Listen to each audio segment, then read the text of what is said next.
নমস্কার বন্ধুরা, ট্রেন্ডিং বাংলায় আপনাদেরকে স্বাগত। যে দেশ নিজেকে বিশ্বের সুপার পাওয়ার বলে দাবি করে এসছে, সেই দেশ যদি হঠাৎ দূতাবাস বন্ধ করে নাগরিকদের পালাতে বলে, তাহলে তো প্রশ্ন উঠবেই। যে দেশের যুদ্ধ জাহাজ মহাসাগর দাপিয়ে বেড়ায়, সেই যদি নিরাপত্তার গ্যারান্টি দিতে না পারে, তাহলে ভয়ের গন্ধ কি সেখানে নেই? মিসাইলের শব্দের চেয়ে বড় হয়ে উঠেছে অনিশ্চয়তার শব্দ। আজকে প্রশ্নটা খুবই সোজা। আমেরিকা কি সত্যি শক্ত অবস্থানে আছে, নাকি অদৃশ্য এক চাপ তাকে ভিতর থেকে কাঁপিয়ে দিচ্ছে? আমেরিকার ভয়ের কারণ শুধুমাত্র সামরিক জিনিসই নয়, কৌশলগত দিক থেকেও সে ভয়ে কাঁপছে। প্রথমত, ইরান সরাসরি পাল্টা আঘাত হানতে সক্ষম, এটা এখন প্রমাণিত। আগে ধারণা ছিল নিষেধাজ্ঞা আর চাপের ফলে ইরান দুর্বল হয়ে পড়েছে, কিন্তু বাস্তবে দেখা যাচ্ছে তারা নিজস্ব প্রযুক্তিতে মিসাইল এবং ড্রোন তৈরি করেছে, আর সেগুলো ব্যবহার করতে পিছু পা হচ্ছে না। অর্থাৎ যুদ্ধ একতরফা নয়, এবার ইরান পাল্টা দিতে শুরু করেছে। দ্বিতীয়ত, মধ্যপ্রাচ্যে আমেরিকার বিশাল সামরিক ঘাঁটি রয়েছে। কাতার থেকে শুরু করে বাহরাইন, কুয়েত, সংযুক্ত আরব আমিরাত। এতদিন এগুলো ছিল শক্তির প্রতীক হিসাবে, এখন এগুলোই টার্গেট হয়ে গেল। এক একটা ঘাঁটি মানে হাজার হাজার সৈন্য আর বিপুল অস্ত্র ভাণ্ডার। যদি সেগুলো আঘাতের মুখে পড়ে ধ্বংস হয়, তাহলে শুধু প্রাণহানি নয়, আমেরিকার অজেয় ভাবমূর্তিও ধাক্কা খাচ্ছে। সুপার পাওয়ার ইমেজটাই প্রশ্নের মুখে পড়ে যাচ্ছে, আর এর জন্য ইরান সরাসরি আঘাত করতে পিছু পা হচ্ছে না। তৃতীয়ত, এই যুদ্ধ শুধু বোমা মিসাইলের লড়াই নয়, এটা অর্থনীতির যুদ্ধ। তেলের সরবরাহ ব্যাহত হলে বিশ্ববাজার কেঁপে উঠবে। আমেরিকার বন্ধু দেশগুলো তখন চাপ অনুভব করবে। জ্বালানির দাম বাড়লে বিশ্ব অর্থনীতি টালমাটাল হলে সেই দায় রাজনৈতিকভাবে আমেরিকার ঘাড়েই পড়বে, যেটা এই মুহূর্তে শুরু হয়ে গেছে। চতুর্থত, আমেরিকার ভেতরেই মতভেদ বাড়ছে। কংগ্রেসকে আগে না জানিয়ে সামরিক পদক্ষেপ, স্পষ্ট কারণ ব্যাখ্যা করতে না পারা, এইসব জনমতকে বিভক্ত করছে। যুদ্ধ দীর্ঘ হলে সাধারণ মানুষের সমর্থন ধরে রাখা অনেক শক্ত হয়ে পড়বে ট্রাম্পের পক্ষে। ভিয়েতনাম, আফগানিস্তান ইতিহাস এই শিক্ষা দিয়েছে। আমেরিকা বুঝতে পারছে এই লড়াই সীমাবদ্ধ থাকবে না। চীন এবং রাশিয়া সরাসরি না নামলেও পরিস্থিতি তারা কিন্তু ভীষণভাবে লক্ষ্য করতে শুরু করেছে। দীর্ঘ যুদ্ধ আমেরিকার কৌশলগত অবস্থানকে দুর্বল করতে পারে। চারিদিকে যে খবরগুলো ঘুরছে, সেগুলো শুধু যুদ্ধের খবরই নয়, এগুলো এক একটা ভূমিকম্পের মতো ব্যাপার, যেটা মধ্যপ্রাচ্যের মাটিকে কাঁপিয়ে দিচ্ছে। আমেরিকা হঠাৎ করে সৌদি আরব আর কুয়েতে তাদের দূতাবাস বন্ধ করে দিয়েছে। নাগরিকদের বলছে যত তাড়াতাড়ি সেখান থেকে বেরিয়ে যাও। ওমানে আশ্রয় নিতে বলা হয়েছে। জেরুজালেম থেকে নাগরিকদের সরিয়ে নেওয়ার ক্ষমতা নেই, এই কথাও জানিয়ে দেওয়া হয়েছে। ভাবুন তো, যে দেশ পৃথিবীর সবচেয়ে শক্তিশালী বলে দাবি করে, সেই বলছে আমরা নিরাপত্তার গ্যারান্টি দিতে পারছি না। এটা শুধু কূটনৈতিক সিদ্ধান্তই নয়, এটা একটা বার্তা। পরিস্থিতি আমেরিকার হাতের বাইরে চলে যেতে চলেছে। বুঝতেই পারছেন, ইরান এত বড় পাল্টা আঘাত করবে, এটা বোধহয় ইসরায়েল এবং আমেরিকা প্রথমে ভাবতেই পারেনি, তাদের কল্পনার বাইরে ছিল। বাহরিনে ইরানের হামলার খবর এসছে। আমেরিকার সামরিক ঘাঁটি লক্ষ্য করে আঘাত করা হয়েছে। হামলার আগে নৌবহর সরিয়ে নেওয়া হয়েছিল, তবু ক্ষয়ক্ষতি এড়ানো যায়নি। আরো চাঞ্চল্যকর খবর হচ্ছে, বাহরাইনের শিয়া জনগোষ্ঠীর একটা অংশ রাস্তায় নেমে ইরানের পক্ষে স্লোগান দিয়েছে। মানে যুদ্ধ শুধু সীমান্তে আটকে নেই, এটা মানুষের মনেও ঢুকে পড়েছে। রাজতন্ত্রগুলো এখন দ্বিগুণ চিন্তায়। বাইরে ইরান, ভেতরে অসন্তোষ। খামেনির শাহাদাতের পর যদি শিয়া সুন্নি মিলেমিশে রাজ শাসনের বিরোধিতা শুরু করে, তখন তো তাদের লড়াই শুধু ইরানের বিরুদ্ধে নয়, নিজের দেশের ভিতরেও চলছে। কুয়েত হামলায় আমেরিকার সেনা মারা গেছে। কাতার, ইউএই, বাহরাইন সব জায়গায় আমেরিকার বিশাল ঘাঁটি। কিন্তু প্রশ্ন হচ্ছে, এত ঘাঁটি রেখে কি লাভ হলো যদি সেগুলো নিরাপত্তা বা নিরাপদ না থাকে?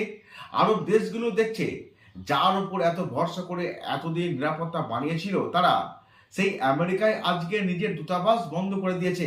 সেগুলো কি তারা আটকাতে পারছে না, নিরাপদ রাখতে পারছে না? ফলে তারা সরাসরি যুদ্ধে নামতে চাইছে না। তারা ভাবছে এই লড়াইটা আসলে কার হতে চলেছে। যদি আমেরিকা আর ইসরায়েল ইরানের সঙ্গে লড়ে, তাহলে আমরা কেন আগুনে ঝাঁপ দিতে যাব? ইসরায়েল আর আমেরিকা মিলিয়ে ইরানের বহু শহরে হামলা চালাচ্ছে।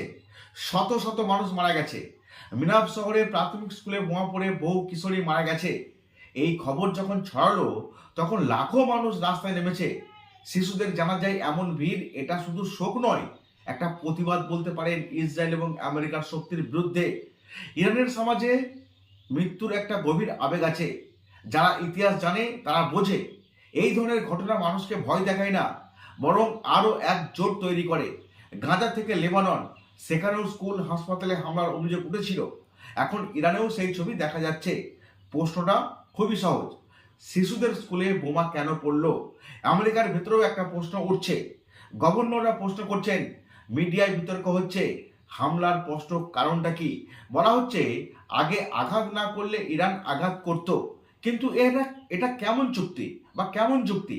কেউ আক্রমণ করতে পারে বলে আগে থেকে আক্রমণ করে দিলেন আপনি?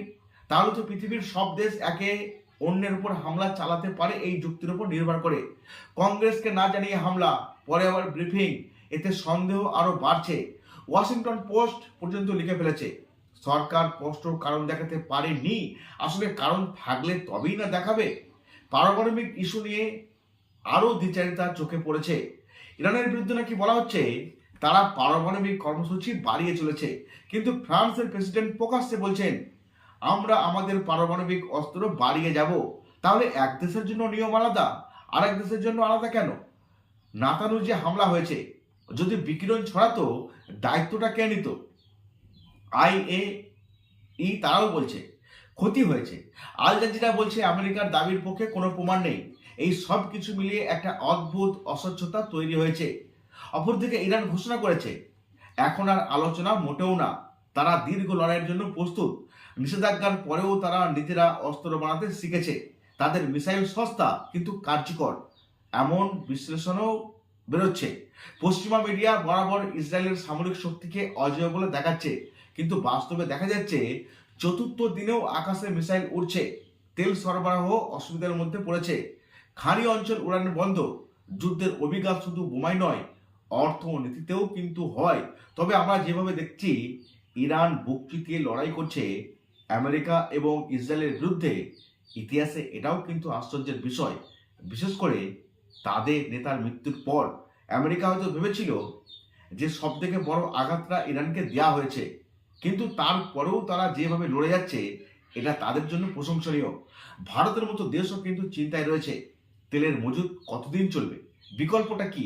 মানে এই যুদ্ধ শুধু ইরান, ইসরায়েল বা আমেরিকার নয়, এর ঢেউ বিশ্ববাজারে পড়তে আরম্ভ করেছে। সাধারণ মানুষের পকেটে পৌঁছে গেছে। পেট্রোলের দাম বাড়বে, মুদ্রাস্ফীতি বাড়বে, আর অস্থিরতা ছড়াবে। নেতানিয়াহু বলছেন এই যুদ্ধ তাড়াতাড়ি নাকি শেষ হয়ে যাবে। ট্রাম্প বলছেন অস্ত্রের যোগান সীমাহীন, যুদ্ধটা চলতে পারে। কিন্তু গাজার অভিজ্ঞতা দেখাচ্ছে দ্রুত সমাধান বলে কিচ্ছু হয় না। 2.5 বছর ধরে লড়াই করেও শেষমেশ আলোচনায় ফিরতে হয়েছে। তাহলে ইরানের মতো বড় দেশের ক্ষেত্রে কিভাবে দ্রুত ফল আসবে? চীনও চুপচাপ দেখছে, সরাসরি ঝাঁপাবে না, কিন্তু কূটনৈতিকভাবে সমর্থন জানাচ্ছে। তারা বোঝে আমেরিকা যদি এখানে জড়িয়ে পড়ে তাহলে এশিয়ায় তার ফোকাসটা কমবে। বড় শক্তিগুলো সবসময় দাবার চাল দেয় দীর্ঘমেয়াদী ভেবে। আর সবচেয়ে বড় কথা, এই যুদ্ধে সাধারণ মানুষে কিন্তু মারা যাচ্ছে। শিশু হোক, নারী হোক কিংবা সাধারণ নাগরিক, তাদের জীবন রাজনীতির হিসাবের খাতায় সংখ্যা হয়ে যাচ্ছে। একদিকে শক্তির প্রদর্শন, অন্যদিকে শোকের মিছিল। যুদ্ধের ভাষা সব সময় দেশপ্রেম, নিরাপত্তা, প্রতিরক্ষা এই শব্দে মোড়ানো থাকে, কিন্তু বাস্তবে সেটা পুরোপুরি ধ্বংসের রূপ, বিধ্বংসী রূপ। অনিশ্চয়তা আর ভয়ের নাম। আজকে আমরা যেটা দেখছি তাতে মনে হচ্ছে পরিস্থিতি দ্রুত শান্ত হবে না। দুই পক্ষই পিছিয়ে আসতে চাইছে না। এক পক্ষ বলছে আমরা আত্মরক্ষায় আঘাত করেছি, আর এক পক্ষ বলছে আমরা প্রতিশোধ নেব। এই চক্র যদি ভাঙা না যায় তাহলে আগুন আরো দ্রুত ছড়িয়ে পড়বে গোটা পৃথিবীতে। মধ্যপ্রাচ্যের ইতিহাস বলছে একটা স্ফুলিঙ্গ থেকেই বড় বিস্ফোরণ হয়। আর আমার মনে হয় এখন সবচেয়ে দরকার স্বচ্ছতা আর কূটনীতি। স্পষ্ট করে বলতে হবে কেন হামলা হয়েছে, কতদূর এই হামলা যেতে পারে, কোথায় এটা থামবে।